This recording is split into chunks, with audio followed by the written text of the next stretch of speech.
Shalom Bapak Ibu yang diberkati Tuhan. Kembali berjumpa dengan saya Pendeta Fritson Musa.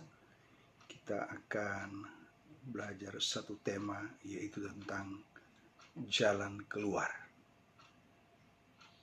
Mari kita baca 1 Korintus pasal 10 ayat yang ke-13. Pencobaan-pencobaan yang kamu alami ialah pencobaan-pencobaan biasa yang tidak melebihi kekuatan manusia. Sebab Allah setia, dan karena itu Ia tidak akan membiarkan kamu dicobai melampaui kekuatanmu. Pada waktu kamu dicobai, Ia akan memberikan kepadamu jalan keluar sehingga kamu dapat menanggungnya. Bapak Ibu, apa yang paling diharapkan oleh setiap kita ketika kita menghadapi persoalan adalah jalan keluar. Amin. Orang yang sakit membutuhkan jalan keluar. Jalan keluar bagi orang yang sakit adalah kesembuhan. Orang yang hari ini sedang menghadapi krisis keuangan, ia membutuhkan jalan keluar. Jalan keluar bagi orang yang sedang menghadapi krisis keuangan adalah keuangannya bisa teratasi. Amin. Orang yang hari ini sedang menghadapi krisis rumah tangga, yaitu salah satu dari mereka, suami istri, sudah mulai mengkhianati janji suci pernikahan di depan pendeta gereja jemaat hadapan Tuhan. Jalan keluar yang diharapkan oleh mereka adalah apa? Supaya rumah tangga mereka dipulihkan. Amin. Supaya rumah tangga mereka dipulihkan. Jalan keluar bagi suami istri yang sudah menikah sekian tahun namun belum memiliki keturunan, jalan keluar bagi mereka adalah memiliki keturunan. Jadi setiap persoalan yang dihadapi, apapun masalah, apapun pergumulan dihadapi oleh manusia, ya, dia tidak menginginkan jalan buntu. Amen. Dia tidak mau ia jumpai jalan buntu ketika dia menghadapi persoalan. Yang ia harapkan dari persoalan adalah jalan keluar. Yang ia harapkan pada waktu dia menghadapi pergumulan adalah solusi. Jawaban. Apa yang harus dia perbuat sehingga ia menemukan jalan keluar. Di dalam ayat yang sudah kita baca di sini dikatakan bahwa pencobaan-pencobaan yang kita alami itu pencobaan biasa. Tidak ada yang luar biasa. Itu pencobaan biasa. Tidak ada yang luar biasa. Ya. Mengapa dikatakan pencobaan biasa? Karena tidak melebihi kekuatan manusia. Amin. Pencobaan biasa dikatakan pencobaan biasa karena tidak melebihi kekuatan manusia. Ya, menjadi pertanyaan, dari manakah kekuatan manusia? Dalam konteks orang percaya, dari manakah kita mendapatkan kekuatan sehingga pencobaan itu biasa? Yang mungkin dulu sebelum kita mendapatkan kekuatan, kita sering berkata luar biasa pencobaan yang saya hadapi. Luar biasa tipu muslihat yang dari iblis yang saya hadapi. Luar biasa sakit penyakit yang saya alami. Luar biasa kesulitan keuangan yang saya alami. Kita selalu berkata luar biasa. Padahal Tuhan yang kita sembah adalah Tuhan yang luar biasa. Tetapi ketika kita menghadapi pencobaan, kita menganggap pencobaan yang kita alami itu luar biasa. Akhirnya Tuhan jadi biasa. Seharusnya yang luar biasa itu Tuhan. Masalah-masalah kita ya biasa aja. Amin. Bapak Ibu diberkati Tuhan. Jadi pencobaan itu adalah pencobaan biasa yang tidak melebihi kekuatan manusia. Karena apa? Alkitab katakan terkutuklah orang yang mengandalkan kekuatannya sendiri. Berarti pencobaan itu biasa karena apa? Kita memiliki kekuatan yang bukan bersumber dari diri kita sendiri, tetapi bersumber dari Allah. Amin. Yang Rasul Paulus katakan, segala perkara dapat kutanggung di dalam Dia yang memberikan kekuatan kepadaku. Amin. Jadi kita harus mempertahankan bobot pencobaan ini tetap biasa, bukan luar biasa. Biasa. Supaya pencobaan ini tetap biasa dalam hidup kita, kita harus tahu dari mana kita mendapatkan kekuatan. Sudah barang tentu kekuatan itu kita dapatkan dari Kristus. Dan dia katakan, di luar aku kamu gak bisa berbuat apa-apa. Amin. Di luar Kristus kita gak bisa berbuat apa-apa. Berarti hanya ada di dalam Kristuslah yang menjadikan kita cakap, mampu, sanggup menghadapi berbagai pencobaan yang kita hadapi dari hari lepas hari. Sudah barang tentu pencobaan di sini bertujuan ingin merusak iman kita, merusak kesetiaan kita kepada Tuhan, merusak ketaatan kita kepada Tuhan, merusak hubungan rumah tangga kita, merusak keuangan kita, merusak kesehatan kita, merusak hubungan kita dengan istri, dengan suami, dan juga merusak hubungan kita dengan anak-anak. Dia merusak keintiman kita dengan Kristus. Amin. Jadi kita harus konsisten mempertahankan bobot pencobaan yang kita alami dari hari lepas hari tetap biasa. Amin.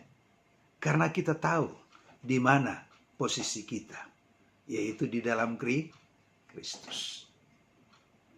Di dalam Kristus. Ia menjadikan kita sanggup menghadapi segala perkara.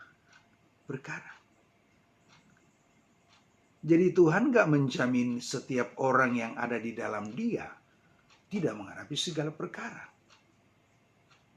Justru ketika kita berada dalam Kristus, kita akan menghadapi segala perkara dalam hidup kita. Supaya kita tahu dari mana kekuatan untuk menghadapi segala perkara. Amin. Kita buat bobot pencobaan itu tetap biasa. Karena kita tahu kepada siapa kita percaya.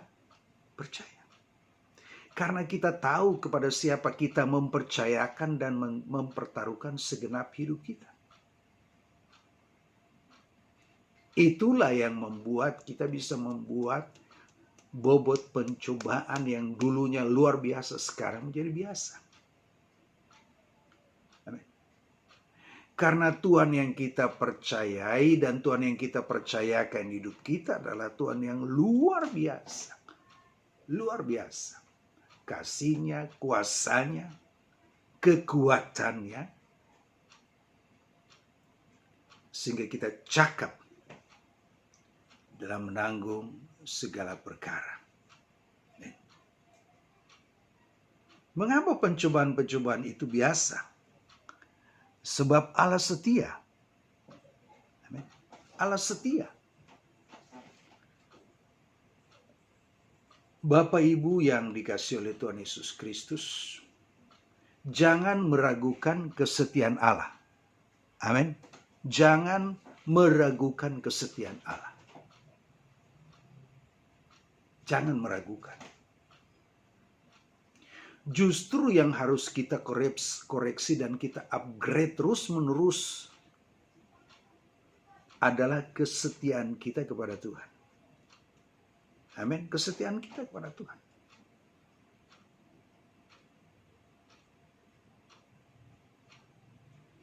Yang membuat kesetiaan kita itu bertumbuh, ketaatan kita itu bertumbuh, iman kita bertumbuh. Yang membuat kesucian kita juga bertumbuh karena kita tahu siapa yang kita takuti. Amin. kita tahu siapa yang kita takuti dalam hidup kita. Seorang pengamat militer berkata demikian. Mengapa Korea Selatan lebih maju dari Korea Utara? Karena ada yang ia takuti, yaitu apa? Korea Utara. Korea Utara berusaha selalu terdepan dalam kemajuan teknologi militer. Korea Selatan juga nggak mau ketinggalan. Tapi dalam soal ekonomi, Korea Selatan lebih terdepan daripada Korea Utara. Kenapa lebih terdepan? Karena ada yang ia takuti. Itu siapa? Korea Utara. Amin.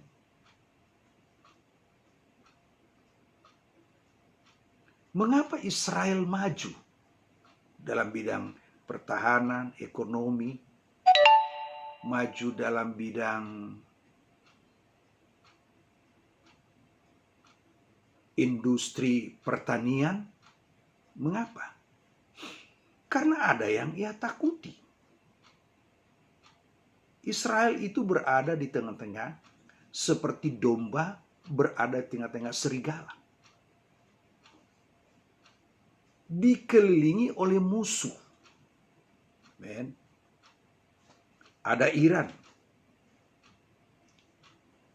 Tensi permusuhan kedua negara ini hari ini cuma Iran dan Israel. Kemudian Iran memakai Suriah, mengirim pasukan. Ada Palestina. Jadi kalau dia tidak berusaha maju dalam bidang militer, ekonomi, maka dia akan dihajar oleh negara-negara Arab. Jadi Israel maju karena ada yang takuti negara-negara Arab. Amin. Korea Selatan maju karena ada yang ia takuti, yaitu Korea Utara. Nah, kenapa kita seakan-akan terbelakang dari negara-negara yang ASEAN hari ini? Karena nggak ada yang ditakuti. Nggak ada yang ditakuti. Coba kita perhatikan. Orang-orang yang pada waktu dilantik, mengambil sumpah, meletakkan tangan di kitab suci masing-masing menurut kepercayaan masing-masing. Bersumpah untuk tidak korupsi. Bersumpah untuk tidak menerima pungli gratifikasi. Bersumpah di atas kitab suci masing-masing. Bersumpah di dalam nama Tuhan masing-masing. Tapi kenyataannya tidak kan? Enggak semua. Tapi ada.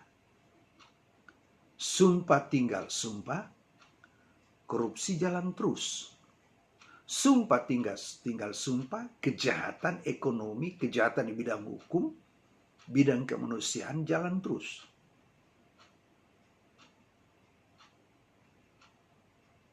Kenapa? Bersumpah di dalam nama Tuhan, tetapi tidak ada yang ditakuti. Tuhan pun tidak ditakuti. Oleh sebab itu agak terbelakang bangsa kita. Amin.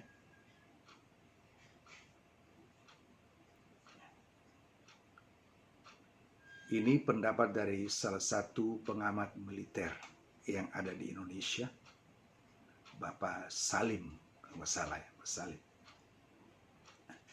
Jadi yang membuat ketaatan kita bertambah, kesetiaan kita bertambah, rasa takut kita bertambah itu karena apa? Ada yang kita takuti. Ada yang kita takuti. Amin. Tuhan yang kita takuti. Kalau Tuhan yang kita takuti, maka kesetiaan kita kepadanya bertambah, ketaatan kita kepadanya bertambah, amin. Kesucian hidup kita kepadanya bertambah, karena ada Tuhan yang kita takuti. Tapi kalau sampai Tuhan pun gak kita takuti,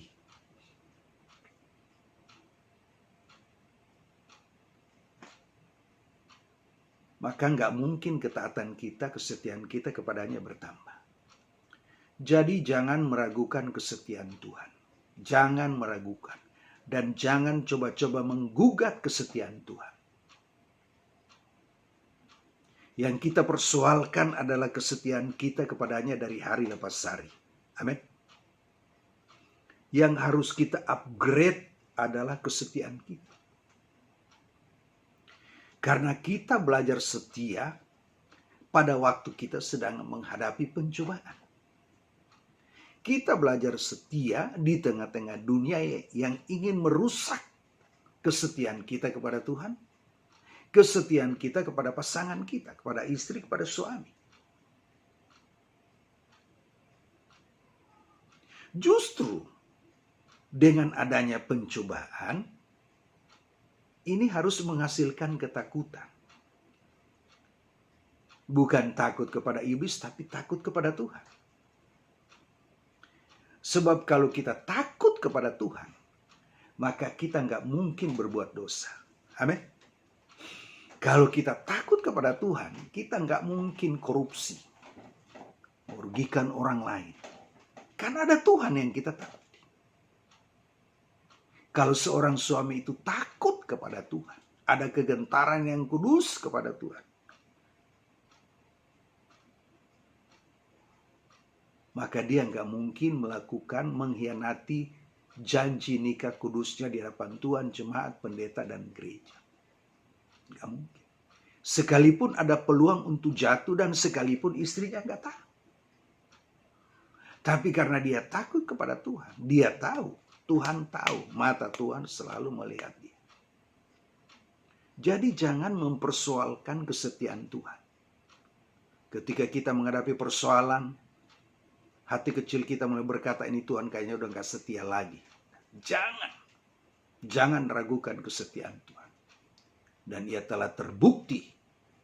Dan itu telah ia buktikan ketika berkata, sudah selesai. Justru yang harus kita upgrade tiap hari adalah kesetiaan kita.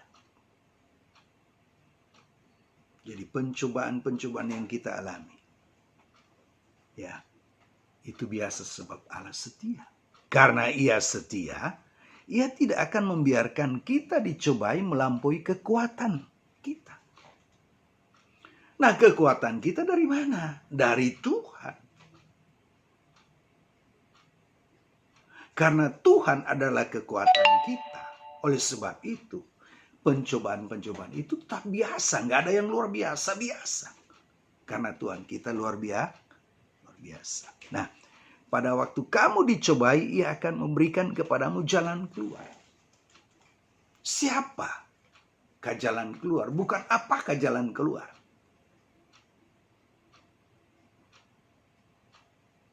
Tapi siapakah jalan keluar? Jalan keluar dari setiap kita menghadapi pencobaan persoalan hidup adalah Yesus. Amin. Yesus. Jalan keluar itu adalah Yesus. Berarti berjumpa dengan Yesus, berjumpa dengan jalan keluar. Amin. Orang yang sakit akan menemukan jalan keluar kalau dia berjumpa dengan Yesus. Dan jangan berpikir bahwa berjumpa dengan Yesus hanya berpikir soal kesembuhan. Tapi berjumpa dengan Yesus bagi orang yang sakit, solusi yang diharapkan adalah lewat persoalan kesehatan, keuangan, Allah sedang memurnikan dia. Dan Allah sedang mengupgrade kesetiaan dia, ketaatan dia kepada Tuhan. Allah sedang menyelamatkan karakter dia lewat berbagai persoalan. Amen. Jadi jalan keluar bagi orang yang sakit tidak hanya kesembuhan, tetapi kekuatan untuk menghadapi sakit penyakit. Kesetiaan untuk menghadapi sakit penyakit. Itu adalah jalan keluar. Amin.